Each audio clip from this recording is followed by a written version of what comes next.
All right, so looks like you guys are prepping some peas and asparagus over there. We are. So last tasting table of the year, we're sampling fresh asparagus from Outback Farm and delicious peas we got at the grocery store. Nice.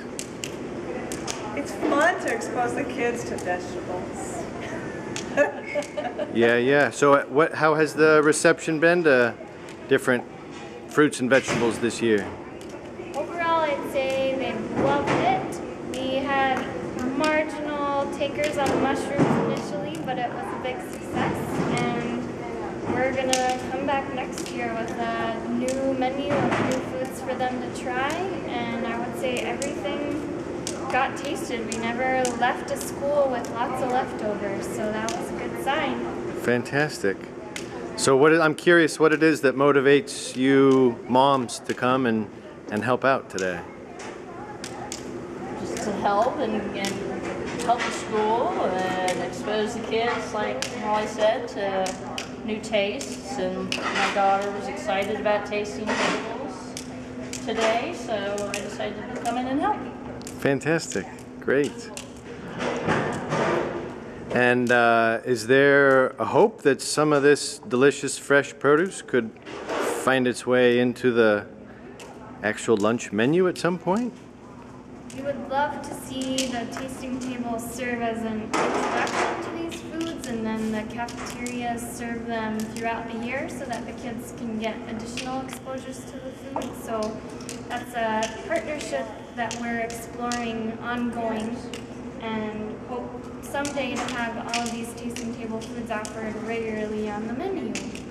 Has there been any sort of research into how many times a kid ought to be exposed to something before they really appreciate it? There is. There's a pretty hard number, and it's 12 to 15 exposures. Exposure doesn't actually have to be eating it. It could be growing it, helping mom or dad pick it out at the grocery store, seeing it cooked, seeing parents eat it. So you don't have to force your kiddos to eat it 12 times before they like it, but just watching it be available around them can be counted as those exposures, and continuing to offer it to your kids is a great way to get them to try it eventually. That's great. That's great. Hey Hollis, could you show me the passport over there? Tell me a little bit about how that has worked this year. This is the local food passport that I created at the beginning of the year, so back in September. And so it has all the different foods listed with each month that the kids are able to try the foods in. So for example, we brought tomatoes in September and pears in October, kale in November, etc.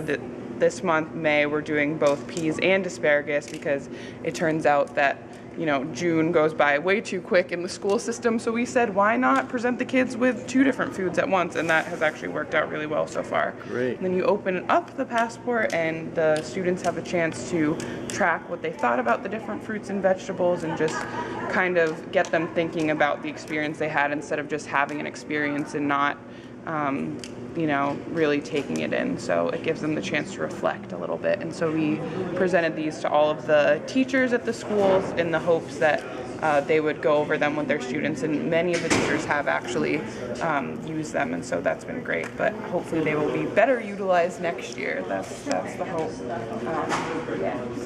Fantastic. Looks great. Yeah. So what's the approach to present the asparagus and peas today? What's the plan here?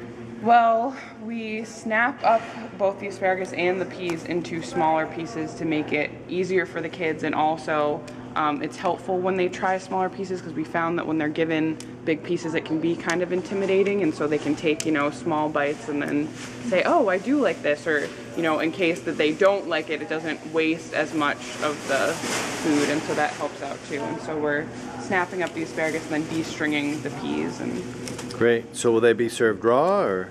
Well, the peas will be served raw, but the asparagus is going to be cooked in the skillet with some olive oil and salt. So a little bit of olive oil.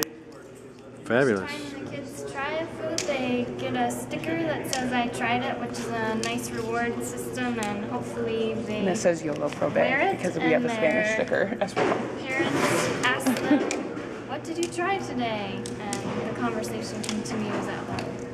Fantastic. And I heard that you've had some stories where the tasting has gone beyond school and it's impacted the way parents have been shopping at home. And Yeah, we've had some great success stories. I think Hollis was told by Dennis McCauley at Mid-Valley, the principal there, that he saw kids bringing kale chips in their lunch bags after we did our kale tasting. And Rosars told me that they ran out of kale after our kale tasting tables in their produce section because so many people were going to buy it. So oh, that's great. it's a good success when we're driving the local economy and getting food in kids' lunches that they wouldn't have had before.